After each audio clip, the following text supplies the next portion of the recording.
அம்மன் அருள் TV நேயர்களுக்கு அன்பான வணக்கங்கள். உங்கள் பாரம்பரிய அருள்வாக்கு ஜோதிடர் பாலசுப்ரமணியன் அடியனின் அன்பு வணக்கங்கள். என்றும் குருவழியில் குருவை நேசிப்போம், குருவை போற்றுவோம். நம்ம தொடர்ச்சியா பார்க்கக்கூடிய விஷயம் பாத்தீங்க அப்படின்னா மாத பலன் பார்த்துட்டு வந்துட்டு இருக்கோம். இப்ப கிரகத்தினுடைய குரு வக்ர நிவர்த்தி பயிற்சி. குரு பகவான் இது வரைக்கும் பாத்தீங்க அப்படின்னா வக்ரத்துல இருந்தாரு. இப்ப அவர் பாத்தீங்க அப்படின்னா குரு பகவான் வக்ர நிவர்த்தியாகி என்ன பலனை கொடுப்பாரு அப்படிங்கிற ஒரு விஷயத்த நம்ம விரிவா பார்க்க போறோம். இதுக்கு முன்னாடி பாத்தீங்க அப்படின்னா இந்த கிரகங்களுடைய அமைப்பு அப்படிங்கிறது பாத்தீங்க அப்படின்னா மேச ராசி முதல் ராசி. அதுல பாத்தீங்க அப்படின்னா இந்த இதுல சந்திரன் அங்க இருக்காரு. குரு ரிஷப ராசியில இருக்காரு. செவ்வாய் பாத்தீங்க அப்படின்னா அவர் வக்ரம் பெற்று மிதுன ராசிக்கு வந்திருக்காரு. கடகராசியில இருந்தாரு. இப்ப பாத்தீங்க அப்படின்னா மிதுன ராசிக்கு வக்ரம் பெற்று பின்னோக்கி நகர்ந்து மிதுன ராசிக்கு வந்திருக்காரு. கேது பகவான் கன்னிராசியில பயணம் செய்யறாரு. சூரியன் புதன் பாத்தீங்க அப்படின்னா மகர ராசியில, சுக்கிரன் ராகு மீன ராசியில, சனி பகவான் பாத்தீங்க அப்படின்னா கும்பராசியில. இப்படி இந்த கிரகங்களுடைய அமைப்பு பாத்தீங்க அப்படின்னா இந்த கோச்சாரம் ஒரு மனிதனுக்கு தனி மனிதனுடைய ஜாதகத்துல என்ன பலனை கொடுக்கும், ஒரு கிரகம் வக்ரம் ஆனா என்ன பலனை கொடுக்கும், வக்ர நிவர்த்தி ஆனா என்ன பலனை கொடுக்கும் அப்படிங்கிற ஒரு விஷயத்த நம்ம இந்த 12 ராசிக்குமே பாத்தீங்க அப்படின்னா விரிவா பார்க்க போறோம். அன்பார்ந்த மீன ராசி அன்பர்களே, மீன ராசி இதுவரை பாத்தீங்க அப்படின்னா விரயச்சனியை சந்திச்சுட்டு இருந்த நீங்க இந்த வரக்கூடிய 3வது மாசத்துக்கு மேல பாத்தீங்க அப்படின்னா ஜென்மச்சனியை சந்திக்க போறீங்க. உங்களுக்கு இந்த குரு பகவான் பாத்தீங்க அப்படின்னா உங்களுக்காக 3ஆம் இடமான முயற்சி ஸ்தானத்துல போய் வக்ரமாகி இருந்தாரு. 4/2/2025 வக்ர நிவர்த்தி ஆகிறாரு. அந்த நிவர்த்தி ஆகி உங்களுக்கு என்ன பலனை கொடுப்பார் அப்படிங்கிறத நம்ம விரிவா பார்க்கணும். அப்ப இந்த மீனராசி அப்படின்னாலே பொதுவா ஒரு அமைதி குணம் கொண்டவர்கள்னு சொல்லலாம். ஆன்மீக சிந்தனை அதிகரிக்கக்கூடியவர்கள்னு சொல்லலாம். பொதுவாகவே பொறுமைசாலி அப்படின்னு சொல்றதுக்கான காரணம் அவர் தான். குரு அப்படின்னாலே இப்ப தனுசு ராசிக்கும் உள்ள அதிபதி குரு பகவான் தான். அது ஆண் ராசி. ஆனா மீன ராசி பெண் ராசி. அமைதி குணம் இருக்கும். குரு அப்படிங்கிறது தேவகுரு. அவர் குரு பகவானுடைய அனுக்கிரகம் கொண்ட ஒரு ராசி நேயர்கள் இந்த மீன ராசி நேயர்கள். அப்ப அவங்களுக்கு பாத்தீங்க அப்படின்னா அந்த குரு வக்ர நிவர்த்தி ஆகி 3ஆம் இடத்துல உங்களுடைய 7ஆம் இடமான கலத்திரஸ்தானத்தை பார்க்கிறாரு. உங்களுடைய 9ஆம் இடமான பாக்கியஸ்தானத்தை பார்க்கிறாரு. 11ஆம் இடமான லாபஸ்தானத்தை பார்க்கிறாரு. இந்த குரு பெயர்ச்சி அப்படிங்கிறது பாத்தீங்க அப்படின்னா இந்த 2வது மாசம் 4ஆம் தேதியில இருந்து 5வது மாசம் 14ஆம் தேதி வரைக்குமே, மே மாசம் 14ஆம் தேதி வரைக்குமே குரு இந்த ரிஷபராசியில தான் இருப்பார். 14ஆம் தேதி பெயர்ச்சி ஆயிடுவார். பெயர்ச்சியாகி இந்த மிதுன ராசிக்கு பெயர்ச்சியாகி அங்கிருந்து பார்வை 5, 7, 9ஆம் பார்வை அவருடைய பார்வை. ஆனா இன்னைக்கு லெவலுக்கு பாத்தீங்கன்னா வக்ர நிவர்த்தி ஆகும்போது உங்களுடைய 7ஆம் இடத்தை பார்க்கிறாரு. இதுவரை நீங்க காத்துக்கிட்டு இருந்தது போதும், திருமணம் சார்ந்த விஷயங்கள் உங்களுக்கு கை கூட போகுது. நண்பர்களுடைய உதவி ஒத்தாசைகள் இருக்கும். கூட்டு தொழில் பண்றது அப்படின்னா பார்ட்னர்ஷிப்ல பண்றீங்க அப்படின்னா கை கொடுக்கும். அப்ப இது எல்லாமே ஒரு நல்ல மாற்றங்கள் உருவாகிறதுக்கான வாய்ப்பு உண்டா? 100க்கு 80 பேர் கஷ்டப்பட்டுக்கிட்டு தான் இருக்காங்க அப்படின்னா 20 பேர்னாலும் வாழ்க்கையில நல்ல வாழ்க்கை வாழ்ந்துக்கிட்டு தான் இருக்காங்க. ஆனா 80 பேர் கஷ்டப்படக்கூடிய சூழ்நிலைக்கு பாத்தீங்க அப்படின்னா இந்த காலகட்டம் ஒத்து போகும். எது நல்லது நடக்கும்? ஒரு தோஷமான இடமா கூட இருக்கு. அந்த தோஷமான இடமா இருக்கட்டும், சனியினுடைய தாக்கம் உள்ள இடமா இருக்கட்டும், ராகு கேது உள்ளதா இருக்கட்டும், எந்த காரணத்தை கொண்டும் குருவினுடைய பார்வை அந்த இடத்துக்கு பட்டுருச்சுனாலே 100க்கு 99% பாதிக்காது. வேலை ஒருத்தருக்கு வேலை பார்த்துட்டு இருக்காரு, அந்த வேலை பறி போக போகுது. அப்ப பாத்தீங்க அப்படின்னா குருவினுடைய பார்வை வருது. கண்டிப்பா வேலை பறி போகாது, நல்ல நிலையா இருக்கும். 99% இருக்கும், 1% சொல்ல முடியாது. ஏன்? அது அவரவருடைய விதியினுடைய ஜாதகத்தை பொறுத்து தான். உங்களுடைய விதி என்ன, தலையெழுத்து என்னவோ அதுதான். நீங்க பிறப்பு ஜாதகம் பிறக்கும் போது ஜனன ஜாதகத்துல என்ன விதி, லக்னம் எப்படி இருக்கு, லக்னாதிபதி எப்படி இருக்கு, மற்ற சுபகிரகம் பார்க்குதா, சுபகிரகத்தோடு சேருதா, இன்னைக்கு தசாபுத்தி ஒத்துழைக்குதா, கோச்சாரங்கள் ஒத்துழைக்குதா, இதுதான் உங்க வாழ்க்கை. ஒரு வட்டத்துக்குள்ளேயே வாழ்ந்துரும். அப்ப இதை பொறுத்தளவுக்கு பாத்தீங்க அப்படின்னா எந்த காரணத்தை கொண்டும் முன்னேறதுக்கான வாய்ப்பு கிடைக்குமாங்கிறது அதுல ஒரு வாய்ப்பு கிடைச்சே தீரும். அதுல உங்களுடைய 9ஆம் இடமான பாக்கியஸ்தானத்தையும் பார்க்கிறாரு. பாக்கியஸ்தானத்தை பார்த்தாலே உழைப்பு இல்லாத வருமானமுங்க. உழைப்பில்லாத வருமானம் அப்படிங்கிறது 9ஆம் இடம் மட்டுமே. அந்த 9ஆம் இடத்தை பார்க்கிறாரு, குரு பார்க்கிறாருனாலே கோடி நன்மை தான்.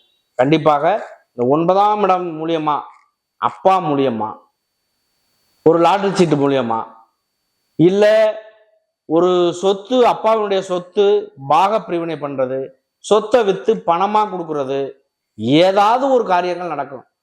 கோர்ட்டு கேஸ் வம்பு வழக்குல இருக்கக்கூடிய ஒரு விஷயம் கூட சுமூகமா மாறும். கணவன் மனைவி பிரச்சனைகள் நல்லதா மாறும். இது எல்லாமே நடக்கும். ஏன் அப்படின்னா இந்த மாதத்துல சுக்கிரன் வந்து உச்சம் பெற்று இருக்காரு.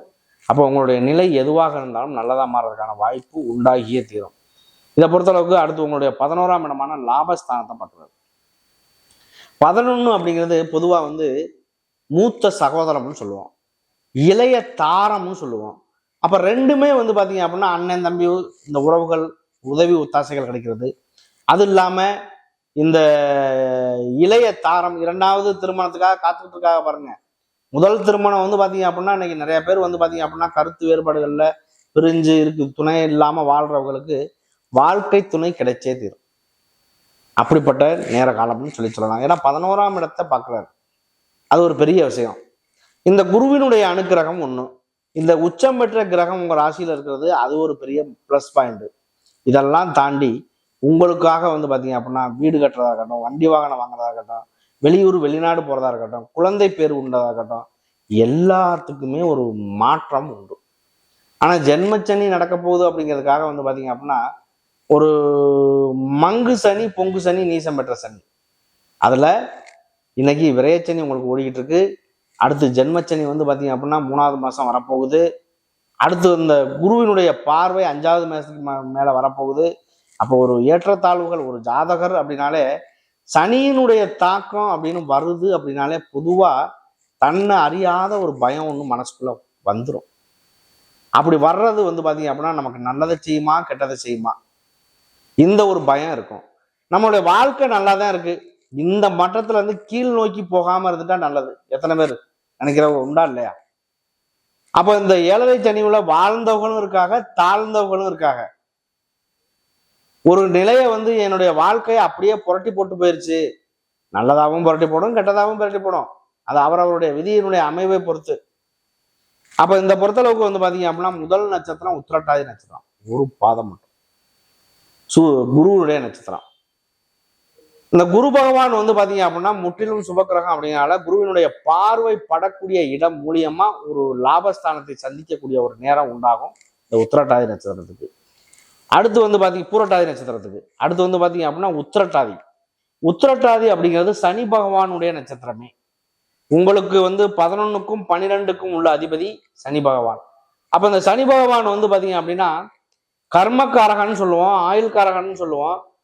அந்த கர்மக்காரகனானவர் வந்து பாத்தீங்க அப்படின்னா உங்களுடைய ராசிக்கு வரும்பொழுது ஜென்மச்சனியாகவே இருந்தாலும் உங்களுக்கு வந்து பாத்தீங்க அப்படின்னா நடக்கக்கூடிய விஷயங்கள் எல்லாமே ஒரு சிறப்பாக தான் இருக்குமே தவிர குறைபாடுகள் வராது.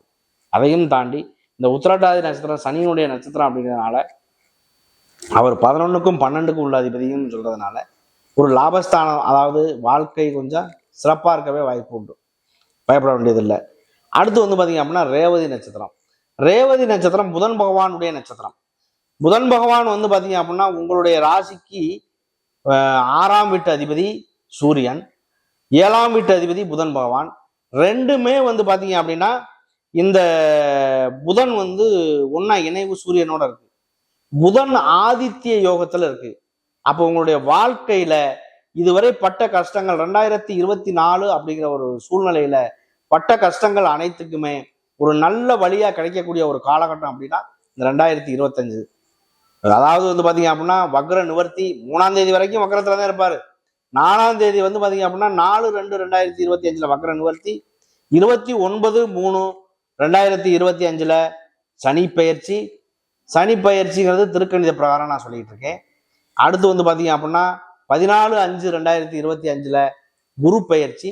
இப்ப 2024 வாழ்ந்த வாழ்க்கை அப்படிங்கிற ஒரு விஷயத்த விட வந்து பாத்தீங்கன்னா இந்த 2025 சிறப்பு காலம்னு சொல்லலாம்.